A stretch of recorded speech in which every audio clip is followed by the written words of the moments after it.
Hello friends, जय हिंद। तो देखिए, आज के इस वीडियो में हम लेकर के आए हैं आपके लिए झारखंड कक्षपाल प्रतियोगिता परीक्षा 2026 का झारखंड सामान्य ज्ञान का प्रैक्टिस सेट 18। पिछला वीडियो जो आप लोग जो है प्रैक्टिस सेट 17 सभी लोग देख लिए होंगे। जो लोग नहीं देखे हैं, प्रैक्टिस सेट 1 से लेकर के 17 तक सारा वीडियो अवेलेबल है, सभी लोग वीडियो को देख लीजिएगा। प्रत्येक प्रैक्टिस सेट में हम लोग 30 झारखंड सामान्य ज्ञान के इंपॉर्टेंट सवाल को कंप्लीट करते हैं और इस प्रैक्टिस सेट में भी हम लोग झारखंड सामान्य ज्ञान के 30 अति महत्वपूर्ण सवालों को क्लियर करेंगे। आज का सेशन जो है बहुत ही इंपॉर्टेंट होने वाला है क्योंकि सारे प्रश्न इसमें सेलेक्टेड लिए गए हैं। तो चलिए हम लोग शुरू करते हैं आज का क्लास और देखते हैं सारे आंसर। तो देखिए फ्रेंड्स, पहला सवाल यहाँ पे आपका स्टार्ट होता है। प्रश्न थोड़ा सा पुराना है लेकिन बहुत ज़्यादा इंपॉर्टेंट है।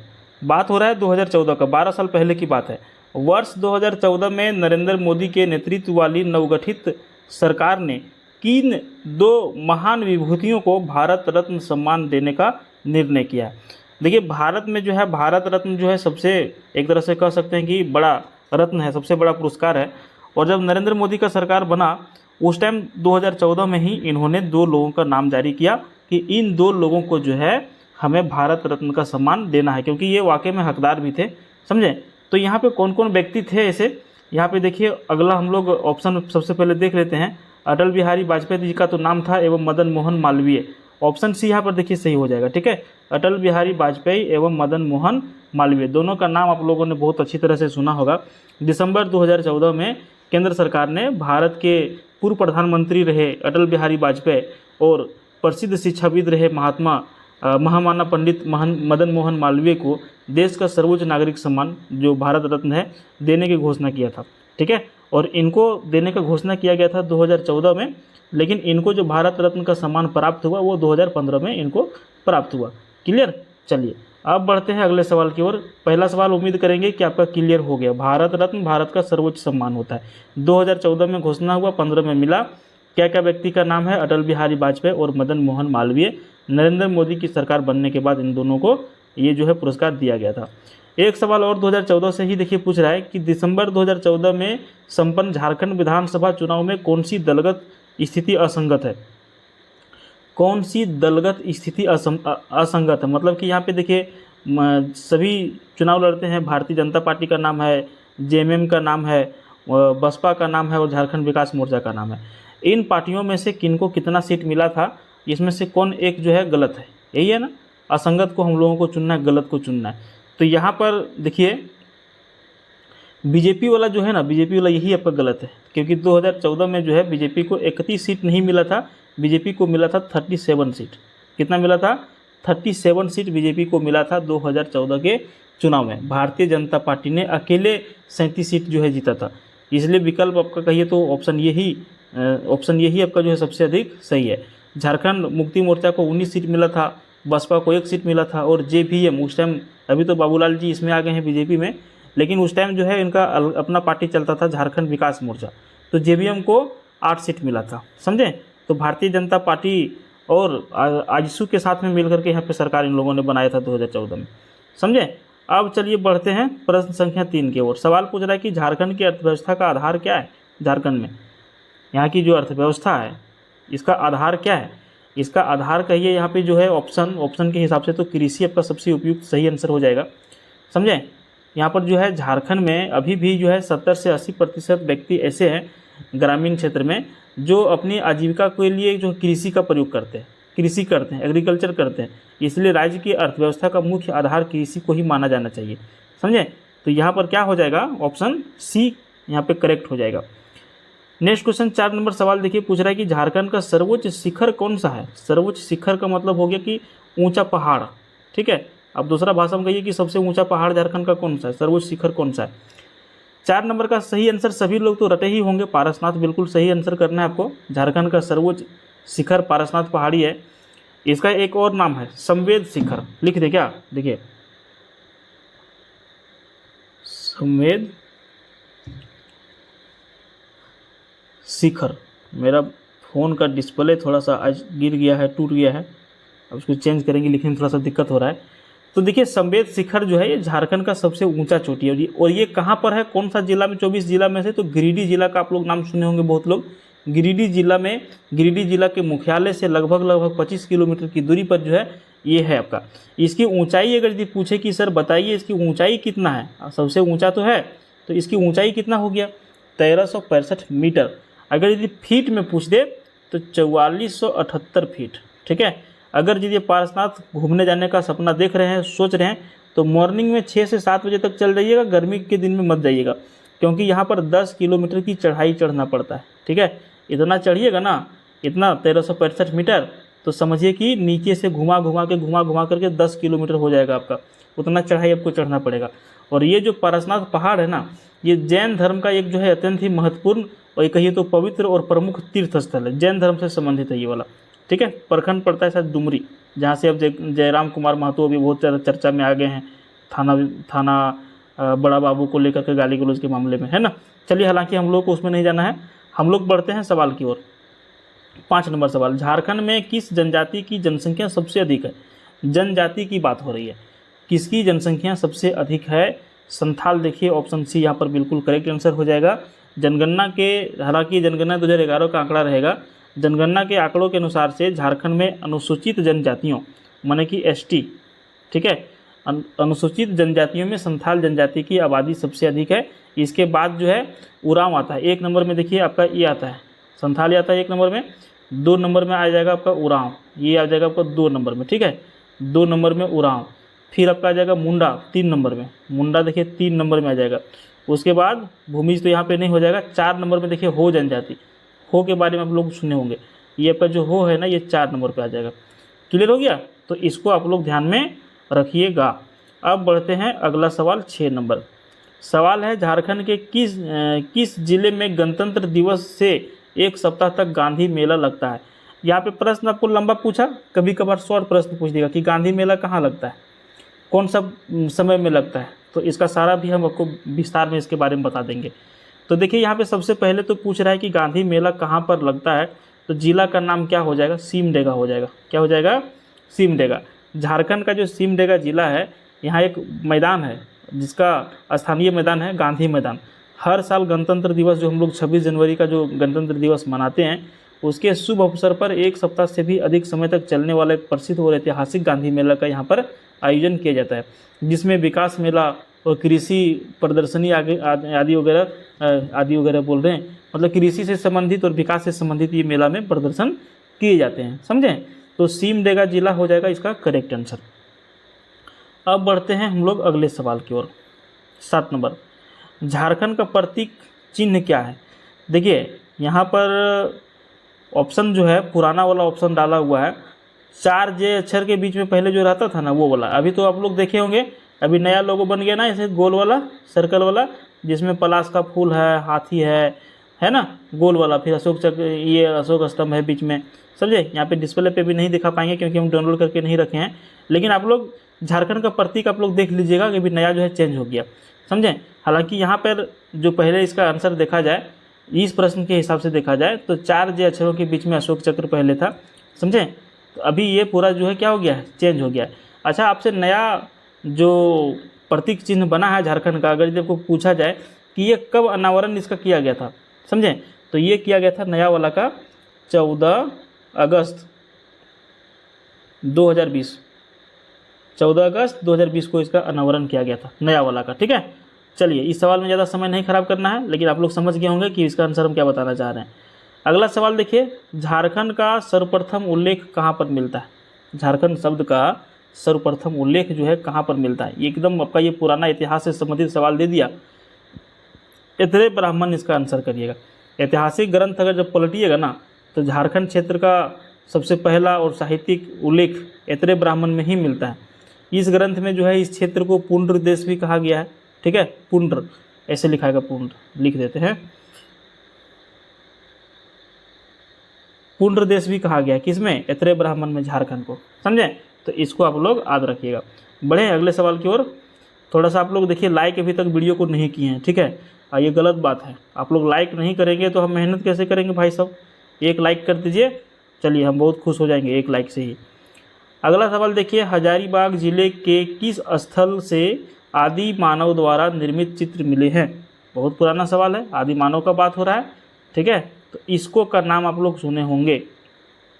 हजारीबाग जिला का जो इसको स्थान है, यहाँ पर आदिमानव के द्वारा निर्मित प्राचीन शैलचित्र दीर्घा, ठीक है, रॉक आर्ट गैलरी, जो खुली सूर्य मंदिर और गुफाएं यहाँ से प्राप्त हुई हैं, इसको इसका आंसर करिएगा। क्लियर। नेक्स्ट क्वेश्चन की ओर हम लोग देखिए बढ़ते हैं। 10 नंबर सवाल, कौन सा कथन सत्य है? देखिए आप यहाँ पर 18 नंबर का प्रैक्टिस सेट आज आप लगा रहे हैं। प्रत्येक प्रैक्टिस सेट में जो है 1 से 2 प्रश्न आपको कथन सत्य और असत्य वाला छाटने के लिए मिलता है। यहाँ पर भी आपको सवाल पूछ दिया गया 10 नंबर में, समझें, कौन सा कथन सत्य है सो हम लोगों को पूछ रहा है। अब इसके लिए क्या करना होगा कि हम लोगों को सब ऑप्शन को पढ़ना पड़ेगा, ठीक है। तो यहाँ पर देखिए ऑप्शन, पहला ऑप्शन जो दिया गया है क्या लिखता है कि रीता या फिर रीसा मुंडा प्रथम जनजातीय मुंडा नेता था जिसने राज्य निर्माण की प्रक्रिया शुरू की। बिल्कुल करेक्ट बात है भाई साहब, इसने राज्य निर्माण की प्रक्रिया शुरू किया, ये आपका पॉइंट जो है बिल्कुल करेक्ट है। ऑप्शन बी देखिए, इसको मिटा लेते हैं, आगे कर लेते हैं, ऊपर कर लेते हैं। देखिए ऑप्शन बी में क्या लिखा है, उसने सूतिया पाहन को मुंडाओं का शासक चुना, ये भी करेक्ट आंसर है आपका। 3 नंबर पॉइंट लिखता है उसने नए राज्य का नाम सूतिया नागखंड रखा, ये भी आपका करेक्ट है। तो यहाँ पे क्या कर दीजिएगा आप लोग, उपयुक्त सभी, ऑल करेक्ट, ठीक है, क्या कर दीजिएगा, ऑल करेक्ट। ये सारे क्या है प्रश्न, ऑप्शन क्या है, सही है, समझे। सवाल क्या पूछ रहा था, सवाल पूछ रहा था कि कौन सा कथन सत्य है, यहाँ पे सारे कथन सत्य हैं। 11 नंबर सवाल है, किस शासक के समय नागवंश की राजधानी रातूगढ़ थी? कौन सा शासक था, कौन सा शासक था जिसके समय नागवंश की राजधानी रातूगढ़ थी? 11 नंबर का आंसर कर दीजिएगा जगन्नाथ शाहदेव। जगन्नाथ शाहदेव, नागवंशी राजा जगन्नाथ शाहदेव के शासनकाल के दौरान नागवंश की राजधानी को स्थानांतरित करके रातूगढ़ बनाया गया था, जो नागवंश की अंतिम राजधानी थी, समझे। नागवंशियों का क्या हुई, ये अंतिम राजधानी रही। अगला सवाल 12 नंबर, स्वर्ण रेखा परियोजना कैसी परियोजना है? जो स्वर्ण रेखा परियोजना है ये कैसी परियोजना है? बहुउद्देशीय परियोजना, इसका आंसर कर दीजिएगा। बहुउद्देशीय मतलब मल्टीपर्पस। स्वर्ण रेखा परियोजना एक बहुउद्देशीय नदी घाटी परियोजना है और ये जो है झारखंड, पश्चिम बंगाल, उड़ीसा राज्यों की संयुक्त परियोजना है, जिसका उद्देश्य सिंचाई करना, जल विद्युत उत्पादन करना, बाढ़ को नियंत्रण करना, पेयजल आपूर्ति सुनिश्चित करना, ये सारे विचार को बना करके इन सभी चीज़ों का निर्माण किया गया था। स्वर्ण रेखा परियोजना कैसी परियोजना है, मल्टीपर्पज परियोजना है, ठीक है। 13 नंबर सवाल है, अंग्रेजी कंपनी द्वारा निम्न में से किस विद्रोह के दमन हेतु लेफ्टिनेंट रूक एवं चार्ल्स मैगन को भेजा गया था? 13 नंबर इसका आंसर कर दीजिएगा ऑप्शन बी, ढाल विद्रोह, ठीक है। ढाल विद्रोह समय था 1767, 1767 का समय था। सिंहभूम क्षेत्र में अंग्रेजों के खिलाफ हुए ढाल विद्रोह के दमन के लिए ब्रिटिश ईस्ट इंडिया कंपनी ने लेफ्टिनेंट रूक और चार्ल्स मैगन को भेजा था और इस विद्रोह का नेतृत्व जगन्नाथ ढाल ने किया था। अब बढ़ते हैं अगले सवाल की ओर। 14 नंबर इंपॉर्टेंट सवाल है ये वाला, इसको जरूर रटिएगा। 14 नंबर, जगन्नाथ ढाल को अपदस्थ कर अंग्रेजों ने किसे ढालभूम का राजा बनाया था? 14 नंबर, ठीक है, ये बड़ा दिलचस्प कहानी है।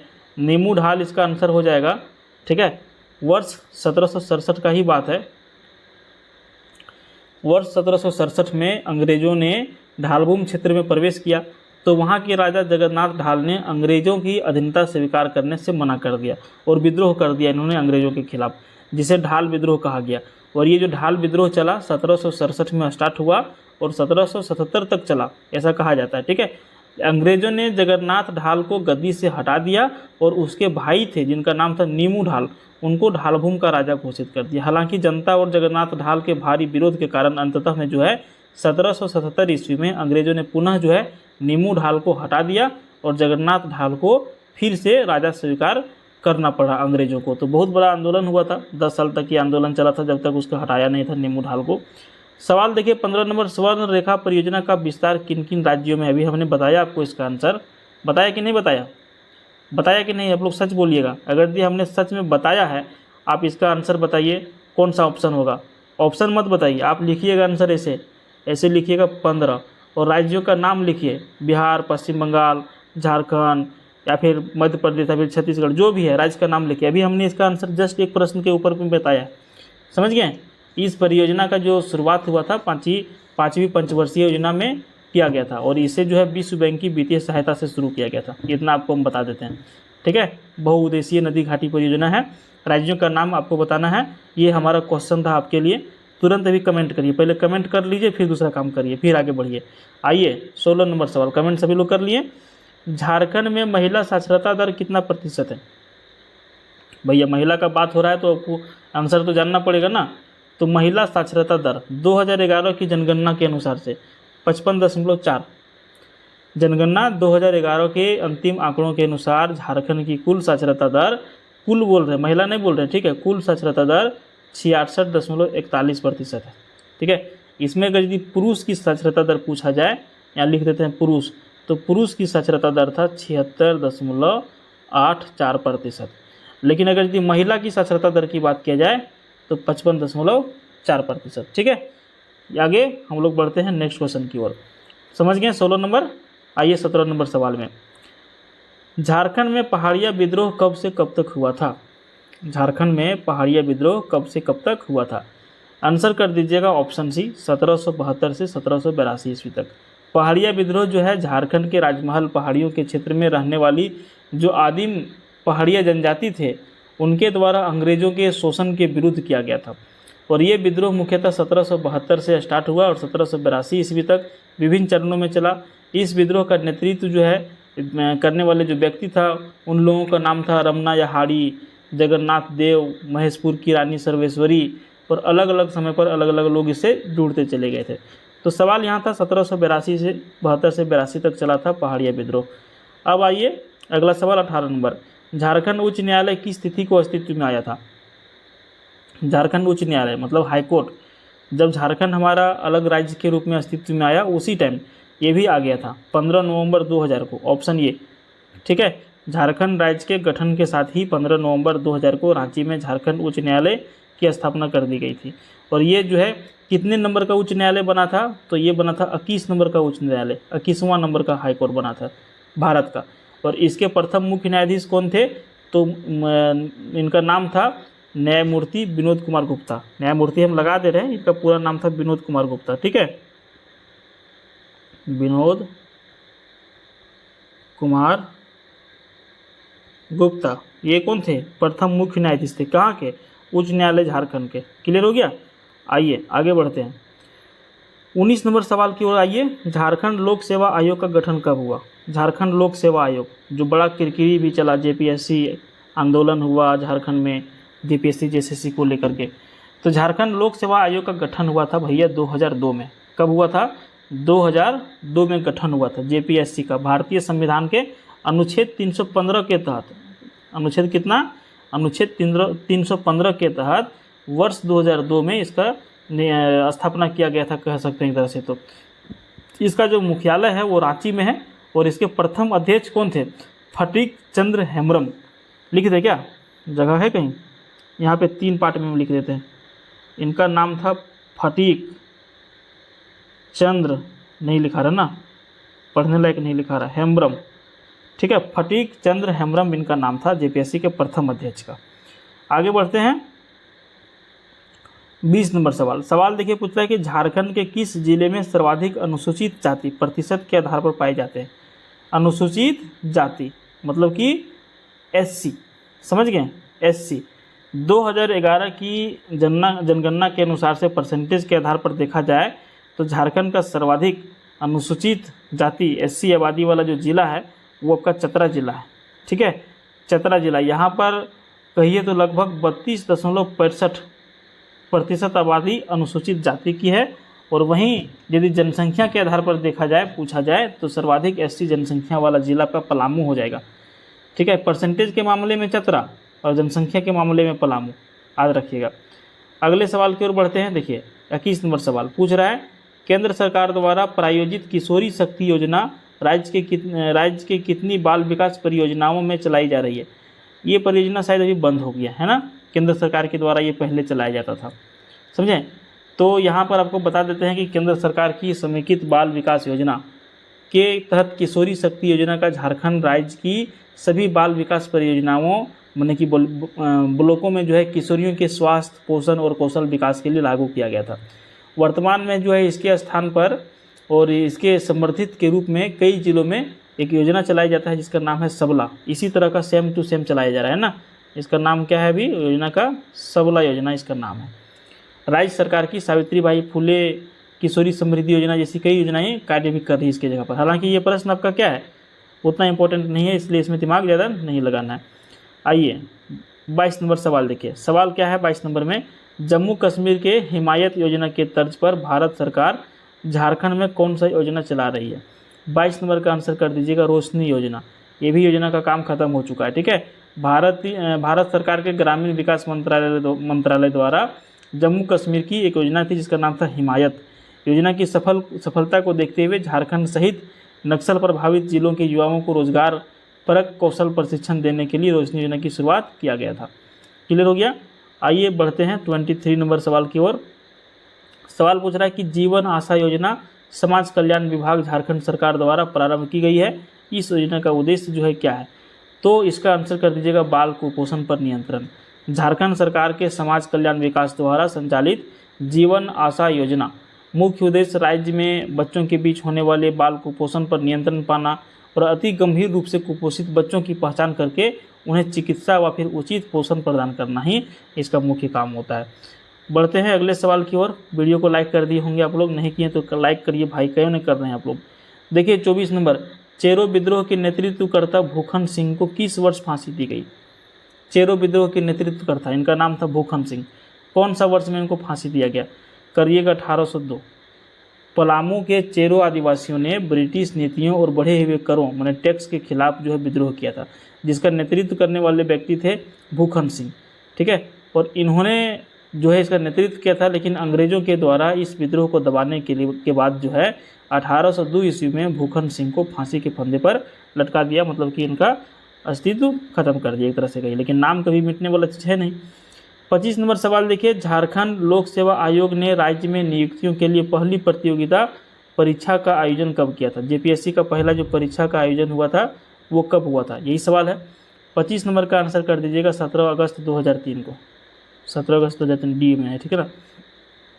जेपीएससी ने राज्य गठन के बाद प्रशासनिक पदों पर नियुक्तियों के लिए अपनी पहली संयुक्त सिविल सेवा प्रारंभिक प्रतियोगिता परीक्षा 17 अगस्त 2003 को आयोजित किया था। 26 नंबर सवाल देखिए, झारखंड राज्य के गठन के बाद कितने नए जिलों का गठन किया गया। 26 नंबर का आपको सभी लोगों का आंसर पता है, 6 इसका आंसर करिएगा। 15 नवंबर 2000 को जब झारखंड राज्य का गठन हुआ तब इसमें जो है कुल 18 जिले थे। इसके बाद पुनर्गठन के माध्यम से जो है 6 नए जिले जोड़े गए। कौन कौन सा जिला जोड़ा गया, नाम सुनिएगा, लातेहार, जामताड़ा, सिमडेगा, सरायकेला खरसावां, खूंटी और रामगढ़। ये सभी 6 नए जिले बनाए गए, जिससे वर्तमान में झारखंड में कुल जिलों की संख्या हो गई है 24। क्लियर। आगे बढ़ते हैं नेक्स्ट क्वेश्चन की ओर। देखिए 27 नंबर सवाल, झारखंड का 19वां जिला किसे बनाया गया था।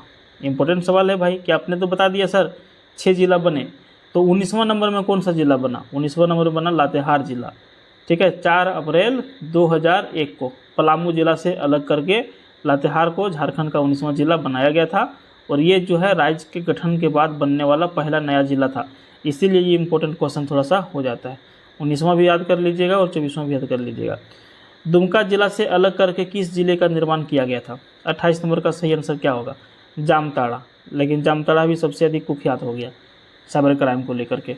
26 अप्रैल 2001 को दुमका जिले को विभाजित करके जामताड़ा जिले का निर्माण किया गया, और ये जो है संथाल परगना प्रमंडल के अंतर्गत में आता है। प्रमंडल का बात हम किए तो प्रमंडल झारखंड में कितने हैं टोटल, 5, समझे, 5 प्रमंडल हैं। अगला सवाल 29 नंबर देखिए, झारखंड में दूरदर्शन के केंद्र कार्यरत हैं कहाँ पर। तो 29 नंबर का आंसर कर दीजिएगा, रांची में भी है और मेदिनीनगर में भी है, ठीक है। उसके बाद 30 नंबर सवाल की ओर हम लोग आते हैं। सवाल पूछ रहा है कि झारखंड में किस रेलवे का प्रबंध तंत्र है। रेलवे यहाँ पे झारखंड में कौन सा पाया जाता है, समझे। इसका आंसर कर दीजिएगा मध्य पूर्व रेलवे। झारखंड राज्य का एक बड़ा हिस्सा जो है मध्य पूर्व रेलवे माने कि ईस्ट सेंट्रल रेलवे के अंतर्गत में आता है। धनबाद और मुगलसराय डिवीजनों के अंतर्गत में आता है, जिसका मुख्यालय हाजीपुर में है। और इसके अतिरिक्त राज्य का कुछ हिस्सा जो है दक्षिण पूर्व रेलवे के अंतर्गत में भी आता है, समझे। तो फ्रेंड्स यहाँ पर जो है आपका 30 झारखंड सामान्य ज्ञान के सवाल कंप्लीट हो गए हैं। वीडियो आपको पसंद आया तो लाइक करिएगा, और डेली हमारा जो ये जो वीडियो है शाम के 7 बजे आता है। अगर यदि डेली प्रैक्टिस सेट आप लगाना चाहते हैं हमारे साथ में, तो चैनल को सब्सक्राइब करके पास वाले जो बेल आइकन बन के आएगा उसको ज़रूर क्लिक कर दीजिएगा, घंटा बजा दीजिएगा, तो जब भी हमारा वीडियो हमारे चैनल पर अपलोड होगा आपको नोटिफिकेशन प्राप्त होगा और आप देख पाएंगे। अगला प्रैक्टिस सेट में हम लोग फिर से जुड़ते हैं। प्रैक्टिस सेट आपका रहेगा 19 नंबर का।